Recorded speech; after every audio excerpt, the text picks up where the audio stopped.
Séisme, c'est une association qui a pour objet de secouer le monde professionnel. Et donc ça, on le fait à travers deux activités. La première, c'est le forum Séisme qui aura lieu en octobre à Rennes, à la Halle Marteneau.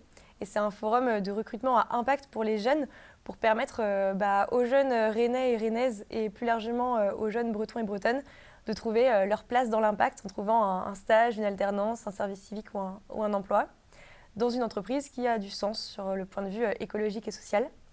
Et la deuxième activité qu'on mène, c'est on fait des documentaires.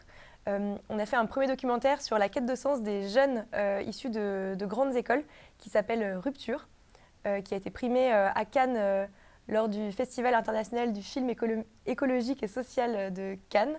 Et là, on travaille sur un deuxième documentaire qui sera le documentaire Séisme. Et ça sera un documentaire sur les personnes qui s'engagent dans leur métier, là où l'écologie n'a pas forcément sa place. On va essayer de peindre des profils de personnes qui sont dans des structures comme par exemple une entreprise, un magasin de bricolage ou une entreprise ultra polluante.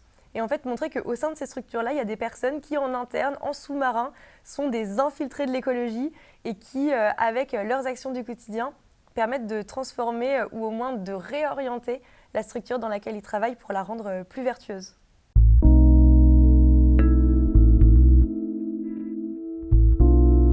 Moi, j'ai besoin de m'engager au quotidien dans mon métier. J'ai besoin que l'engagement, ce soit mon activité principale. Et je sais à quel point le travail, en fait, c'est un levier essentiel dans l'engagement. Quelqu'un, je pense, qui va au bout des choses, qui est à fond dans ses projets. Et au moment où j'ai pris conscience de l'urgence, j'ai ressenti l'obligation de m'engager à plein temps. Et donc, c'est pour ça que j'ai cofondé l'association Séisme pour faire de l'engagement mon métier.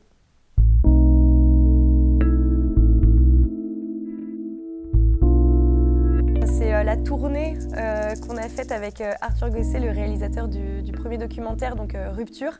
C'est certaines projections, bien sûr, du film qui m'ont plus marqué que les autres. Je pense notamment à une de nos premières projections qu'on a organisée à Fréjus. Donc on avait assez peur des réactions qu'on allait avoir face au documentaire Rupture.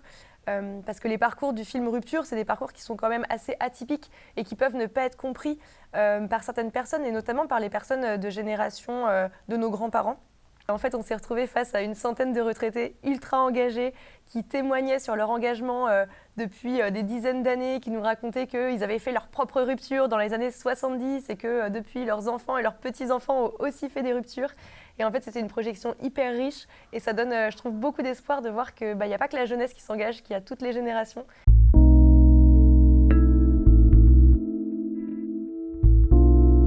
On veut porter comme message avec Séisme, c'est que l'engagement, c'est pas une question ni de génération, ni d'un certain type de métier.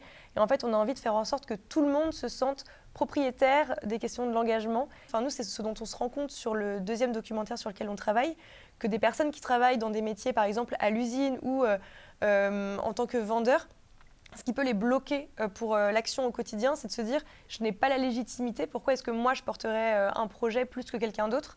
Et ça montre aussi beaucoup d'humilité de la part de beaucoup de gens en fait, qui pensent que ce n'est pas à eux particulièrement de s'engager plus qu'aux autres. Et en fait, ça remet en cause aussi l'éducation qu'on a sur les questions d'empowerment, de prise de pouvoir de chacun et chacune sur ces questions-là.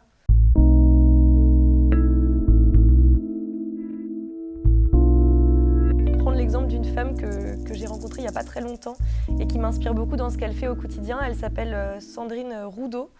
Et en fait, elle a cofondé une maison d'édition de livres qui s'appelle La Mer Salée.